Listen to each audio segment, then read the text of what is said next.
السلام علیکم ورحمۃ اللہ وبرکاتہ۔ الحمد للہ رب العالمین والصلاة والسلام علی رسولہ الکریم وعلی آلہ وصحبہ ومن سار علی نہجہ الی یوم الدین۔ اشہد ان لا الہ الا اللہ وحدہ لا شریک لہ واشہد ان محمدا عبدہ ورسولہ اما بعد۔ معزز اساتذہ اکرام اور میرے عزیز بھائیوں، آج میں آپ کے سامنے معوذتین کے متعلق چند ایک نکات باذن اللہ تعالی آج کے اس درس میں پیش کروں گا۔ معوذتین یہ دو وہ صورتیں ہیں جن تمام سے الحمدللہ ہم تمام واقف ہوتے ہیں، اور قرآن مجید کی یہ سب سے اخیر کی دو صورتیں ہیں جو سورۃ الفلق اور سورۃ الناس ہے۔ ان دو صورتوں کے مکی یا مدنی ہونے میں اختلاف ہے۔ حسن بصری رحمہ اللہ، اکرمہ اور جابر رحمہم اللہ اجمعین کے نزدیک یہ صورت مکی ہے، اور عبداللہ بن زبیر رضی اللہ عنہما اور قتادہ بن دعامہ السدوسی رحمہ اللہ اور عبداللہ بن عباس رضی اللہ عنہما کے قول کے مطابق یہ صورت مدنی ہے، اور یہی قول راجح ہے، کیونکہ ابھی میں آپ کے سامنے ایک حدیث پیش کروں گا۔ اس حدیث کو امام ترمذی، امام نسائی، امام مسلم بن حجاج رحمہ اللہ وغیرہ جو ہے اپنی اپنی کتابوں میں اس حدیث کو لائے ہیں۔ میں اس حدیث کو آپ کے سامنے امام مسلم بن حجاج رحمہ اللہ کی الصحیح سے ذکر کر رہا ہوں۔ راوی حدیث عقبہ بن عامر رضی اللہ عنہ روایت کرتے ہیں، وہ بیان کرتے ہیں کہ رسول اللہ صلی اللہ علیہ وسلم نے مجھے فرمایا، ألم تر آیت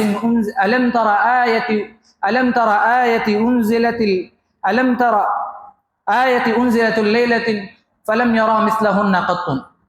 آج کی رات مجھ پر دو ایسی آیتیں نازل ہوئی جن کے مانند میں نے اب تک نہیں دیکھا۔ وہ کون سی دو آیتیں ہیں؟ اسی حدیث میں مذکور ہے کہ وہ آیتیں قل اعوذ برب الفلق اور قل اعوذ برب الناس ہے۔ اس حدیث کو عقبہ بن عامر رضی اللہ عنہ کو آپ صلی اللہ علیہ وسلم کا بیان کرنا، اور عقبہ بن عامر رضی اللہ عنہ یہ ایک ایسے صحابی ہیں جو مدنی دور میں ایمان لائے تھے۔ عقبہ بن عامر رضی اللہ عنہ کا مدنی دور میں ایمان لانا اور آپ صلی اللہ علیہ وسلم کا اس حدیث کو عقبہ بن عامر رضی اللہ عنہ کو بیان کرنا، یہ دونوں باتیں اس بات پر دلالت کرتی ہیں کہ یہ صورت مدنی ہے، واللہ اعلم۔ حاضرین، ابھی میں آپ کے سامنے معوذتین کے بارے میں ایک فضیلت پر ایک حدیث کو ذکر کرنا مناسب سمجھتا ہوں۔ اس حدیث کو امام بخاری رحمہ اللہ اپنی الصحیح کی کتاب الطب میں لائے ہیں۔ ام المؤمنین عائشہ رضی اللہ عنہا روایت کرتی ہیں، وہ بیان کرتی ہیں کہ رسول اللہ صلی اللہ علیہ وسلم جب کبھی بھی بستر پر تشریف لے جاتے تو قل هو اللہ احد اور دونوں معوذتین کو پڑھ کر کے پھونک لیا کرتے تھے۔ مزید اس حدیث میں ام المؤمنین عائشہ رضی اللہ عنہا فرماتی ہیں کہ آپ صلی اللہ علیہ وسلم جب مرض میں مبتلا ہوئے تو اسی طرح کرنے کا حکم دیا کرتے تھے۔ اللہ تعالی ہم تمام کو اس حدیث میں بیان کی گئی فضیلت پر عمل کرنے کی توفیق دے، آمین۔ حاضرین اکرام، معوذتین کے متعلق آج کے اس درس میں میں آپ کے سامنے دو نکات باذن اللہ تعالی پیش کرنے کی کوشش کروں گا۔ سب سے پہلا نکتہ میں آپ کے سامنے جو پیش کرنے جا رہا ہوں، اللہ رب العالمین نے سورۃ الفلق میں فرمایا قل اعوذ برب الفلق۔ یہاں پر اللہ رب العالمین نے رب الفلق کہہ کر اپنی ایک صفت کو بیان کیا ہے۔ پھر اس کے بعد اللہ رب العالمین نے تین شر سے پناہ مانگی ہیں۔ اللہ رب العالمین نے فرمایا ومن شر غاسق اذا وقب ومن شر النفاثات في العقد ومن شر حاسد اذا حسد۔ اس صورت میں اللہ رب العالمین نے اس طرح بیان کیا ہے۔ وہیں اللہ رب العالمین نے سورۃ الناس میں فرمایا، سب سے پہلے اللہ رب العالمین نے تین صفات کو ذکر کیا ہے۔ اللہ رب العالمین نے فرمایا قل اعوذ برب الناس ملک الناس الہ الناس۔ ان تینوں صفات کو ذکر کرنے کے بعد اللہ رب العالمین نے صرف ایک شر سے پناہ مانگی ہے، وہ ہے من شر الوسواس الخناس۔ اس کی کیا وجہ ہے؟ اس کو بیان کرتے ہوئے شیخ امین شنقیطی رحمہ اللہ اپنی کتاب اضواء البیان میں فرماتے ہیں کہ اللہ رب العالمین کا سورۃ الناس میں 3 صفات کو ذکر کرنے کے بعد ایک شر سے پناہ مانگنے کی کیا وجہ ہے؟ اس کا جواب انہوں نے یہ دیا کہ اللہ رب وسوسہ ایک ایسا امر ہے، اس کی خطرناکی کو، اس کی قباحت کو بیان کرنے کے لیے اللہ رب العالمین نے اس شر کو بیان کرنے سے پہلے 3 صفات کو ذکر کیا ہے۔ اور وسوسے کے انسان کے اندر جو شیطان وسوسے پیدا کرتا ہے، اس کی کئی سارے اقسام ہوا کرتے ہیں۔ اس کے بارے میں امام ابن جزئی رحمہ اللہ اپنی کتاب التسہیل لعلوم التنزیل کے اندر چند ایک مثال کو بطور ذکر کیے ہیں۔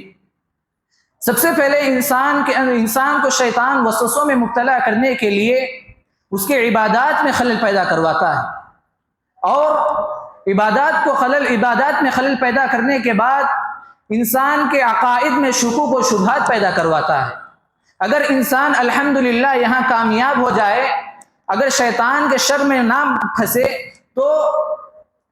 تو شیطان انسان کے اندر ریاکاری کو پیدا کروانے کی کوشش کرتا ہے تاکہ اس کے ذریعے سے اس کے اعمال ضائع ہو جائیں۔ اگر انسان یہاں بھی کامیاب ہو جائے اور شیطان یہاں ناکام رہ جائے تو شیطان انسان کے اندر انسان کو خود پسندی میں مبتلا کرتا ہے تاکہ اس کے ذریعے سے وہ اپنے آپ کی عبادات کو زیادہ سمجھنے لگتا ہے۔ اور اگر شیطان کے وسوسے میں اگر کوئی یہاں بھی کامیاب ہو جائے تو شیطان انسان کے دل میں بغض، کینہ، کپٹ اور غصے کی آگ کو بھڑکاتا ہے تاکہ اس کے ذریعے سے اس کے اعمال ضائع کر سکیں۔ دوسرا نقطہ جو آج کے اس درس میں آپ کے سامنے پیش کرنے جا رہا ہوں، جیسا کہ میں نے آپ کے سامنے پیش کیا کہ سورۃ الناس میں اللہ رب العالمین نے 3 صفات کو پیش کیا۔ اللہ رب العالمین نے سب سے پہلے فرمایا قل اعوذ برب الناس۔ اللہ رب العالمین نے یہاں پر سب سے پہلے صفت رب کو لایا، پھر فرمایا ملک الناس، یہاں پر اللہ رب العالمین نے صفت بادشاہت کو لایا ہے۔ پھر اس کے بعد اللہ رب العالمین نے جو اس صورت میں تیسری صفت ذکر کیا ہے وہ الہ الناس ہے۔ اللہ رب العالمین نے یہاں پر صفت الوہیت کو ذکر کیا ہے۔ اللہ رب العالمین کا ان تینوں صفات کو اسی ترتیب کے ساتھ ذکر کرنے کی کیا وجہ ہے؟ اس کے بارے میں امام ابن جزئی الکلبی رحمہ اللہ اپنی کتاب التسہیل لعلوم التنزیل میں اس کا جواب دیتے ہوئے فرماتے ہیں کہ اللہ رب العالمین نے یہاں پر ان تینوں صفات کو ذکر کرنے میں تدریجی اسلوب کو اپنایا ہے۔ اب سمجھتے ہیں تدریجی اسلوب کیا ہوتا ہے۔ تدریجی اسلوب میں ہوتا ہے کہ سب سے پہلے کمتر چیز کو ذکر کی جاتی ہے، پھر اس سے ادنا چیز کو اور پھر اس سے اعلیٰ چیز کو ذکر کیا جاتا ہے۔ اسی ترتیب کو اللہ رب العالمین نے اس صورت میں ان تینوں صفات کو پیش کرنے میں اللہ رب العالمین نے اسی اسلوب کو اپنایا ہے۔ اس کی کیا وجہ ہے؟ اللہ رب العالمین نے سب سے پہلے قل اعوذ برب الناس کہہ کر صفت رب کو لایا ہے۔ صفت رب کا اطلاق لوگوں میں ہر کسی پر ہو سکتا ہے۔ امام ابن جزئی رحمہ اللہ اس میں ایک مثال ذکر کیے ہیں۔ انہوں نے فرمایا کہ رب الدار، گھر کا مالک۔ آج کے معاشرے میں کون ایسے اشخاص نہیں ہیں جو گھر کے مالک نہیں ہیں؟ اس میں سب پر اس کا اطلاق ہو سکتا ہے، اور اس کے الفاظ کے معانی میں استدراک ہونے کی وجہ سے اللہ رب العالمین نے اسے سب سے پہلے ذکر کیا ہے۔ پھر دوسری صفت اللہ رب العالمین نے کہا ملک الناس، یہاں پر صفت بادشاہت کو اللہ رب العالمین نے ذکر کیا ہے۔ اللہ رب العالمین کا یہاں پر صفت بادشاہت کو دوسرے نمبر پر استعمال کرنے کی وجہ انہوں نے یہ بیان کی کہ اللہ رب العالمین کی اس میں وجہ یہ ہے کہ ہر کوئی لوگوں میں تمام لوگ تو بادشاہ نہیں ہو سکتے، ان میں سے صرف چنندہ لوگ ہی بادشاہ کے مقام تک پہنچ سکتے ہیں، اور بادشاہ کا مقام اتنا ہے کہ عام لوگوں سے بہت ہی زیادہ بلند ہوا کرتا ہے۔ اسی لیے اللہ رب العالمین نے اس صفت کو صفت رب کے بعد ذکر کیا۔ تیسری صفت اللہ رب العالمین نے جو اس صورت میں ذکر کی الہ الناس کہا اللہ رب العالمین نے۔